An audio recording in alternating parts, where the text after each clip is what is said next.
असंभव कुछ नहीं होता दोस्त, ये परिकल्पनाएं हैं खाली। और मैं आज तो आपको बहुत ईमानदारी से और 12 साल के तजुर्बे का निचोड़ निकाल के बता सकता हूं कि इस दुनिया में असंभव नाम का कोई शब्द होता ही नहीं है। इंसान कभी भी चंद्रमा पर नहीं पहुंच सकता, पृथ्वी विज्ञान की अधिकतम सीमा है। डॉक्टर ली दी फॉरेस्ट मशहूर वैज्ञानिक हुए, बहुत बड़े साइंटिस्ट हुए। एक स्टेटमेंट इन्होंने पास किया 1955 के अंदर, 1955 ही पास द स्टेटमेंट कि इंसान कभी भी चंद्रमा पर नहीं पहुंच पाएगा। It is impossible for a human being to cross Indian globe, earth globe. और पृथ्वी विज्ञान की अधिकतम सीमा है, लेकिन किसी बहरे ने इस बात सुना नहीं और पहुंच गया एक आदमी अपना बस्ता उठा के, जिसका नाम था इन 1969। और उसके बाद तो स्पेस जर्नी ऐसी हो गई जैसे आप और मैं अभी पतिया और बैंकॉक चले जाते हैं। लॉर्ड केल्विन बहुत बड़े साइंटिस्ट हुए, उनका स्टेटमेंट आया कि सिर्फ पक्षी उड़ान भर सकते हैं, हवा से भारी मशीन का उड़ान भरना असंभव है। इट इज इम्पॉसिबल कि हवा से कुछ भी भारा हो और वो उड़ सके, क्योंकि ग्रेविटी उसको गिरा देगा। लेकिन तमाचा मारा इन लोगों ने, तमाचा मारा और लिख के दिया कि हमने साइकिल के स्पेयर पार्ट से इंसानों को पक्षी बना दिया।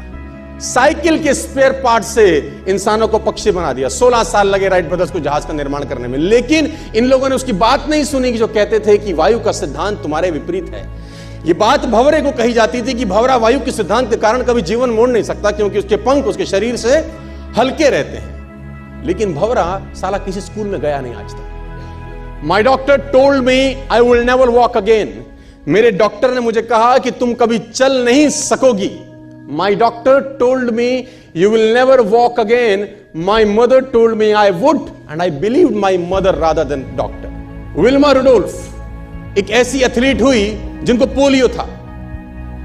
पोलियो था जिनको डॉक्टर ने कहा तू चल नहीं सकती, मां ने कहा तू चल सकती है। उसने कहा मैंने डॉक्टर की बात नहीं मानी, मैंने अपनी मां की बात मानी। 3 ओलंपिक गोल्ड मेडल जीती है लड़की, 3 ओलंपिक गोल्ड मेडल, जिसको डॉक्टर कह रहा है कि तू चल।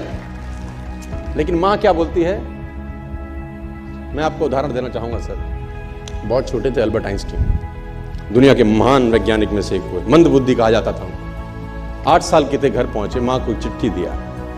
When he was 8 years old, came to his home, given letter to his mother. मां को एक चिट्ठी दिया, मां ने वो चिट्ठी पढ़ा। 8 साल के थे और चिट्ठी में प्रिंसिपल का खत था, उसकी मां के नाम।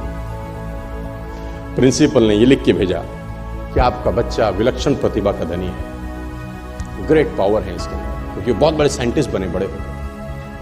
मंद बुद्धि बचपन में समझा जाता था। आपका बच्चा विलक्षण प्रतिभा का धनी है, इसके अंदर असीम संभावनाएं हैं। तो हमारा स्कूल, हमारी मैनेजमेंट, हमारी फैकल्टी, हमारा टीचर इस लायक नहीं है कि हम आपके बच्चे को अच्छी शिक्षा दे सकें। तो it's better for you to take care of your son. आप अपने बच्चों को अपने घर में पढ़ाइए, हम लायक नहीं है कि आपके बच्चे को पढ़ा सके। और उसकी मां ने पढ़ते पढ़ते आंखों में आंसू ले आई और उसने बच्चे को कहा कल से तू स्कूल नहीं जाएगा, मैं तेरी परवरिश घर पे करूंगी, क्योंकि तेरा टीचर तुझे इस लायक नहीं समझता। मतलब वो अपने आप को इस लायक नहीं समझते। बच्चा खुश हुआ, मोटिवेट हो गया और लग गया। उसकी मां का निधन हो गया, वो अल्बर्ट आइंस्टीन बहुत बड़े साइंटिस्ट हो गए। अल्बर्ट आइंस्टीन जब बहुत बड़े साइंटिस्ट हुए तो मकान शिफ्ट कर रहे थे अपना, और जीवन का सच्ची घटना वो अपनी ऑटोबायोग्राफी में लिखते हैं कि जब मैं मकान शिफ्ट कर रहा था तो एक ड्रॉस के अंदर मुझे वो व्हाइट कलर का पेपर फोल्डेड अवस्था में मिला। मुझे समझ नहीं था कि क्या है। मैंने उसको फोल्डिंग अवस्था से मिट्टी को हटा के जब खोला तो वो उस टीचर का लेटर था जो बहुत साल पहले टीचर ने मेरे हाथ में दिया था और मैंने अपनी मां के हाथ में रखा था।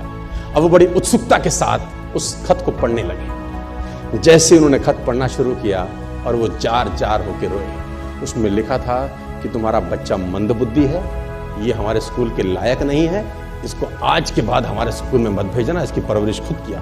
मां ने उल्टा पढ़ा कि नहीं, ऐसा नहीं है, तू सब कुछ कर सकता है, तेरे हाथ पास पावर है, तेरे में प्रतिभा है, you can do wonders.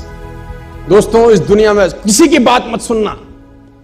Never ever believe anybody कि जो तुमको बोले कि तू नहीं कर सकता, कान पे मारना, बोला साले तू नहीं कर सकता, हम करेंगे। तैयार है? तैयार है। शानदार, जबरदस्त, जिंदाबाद।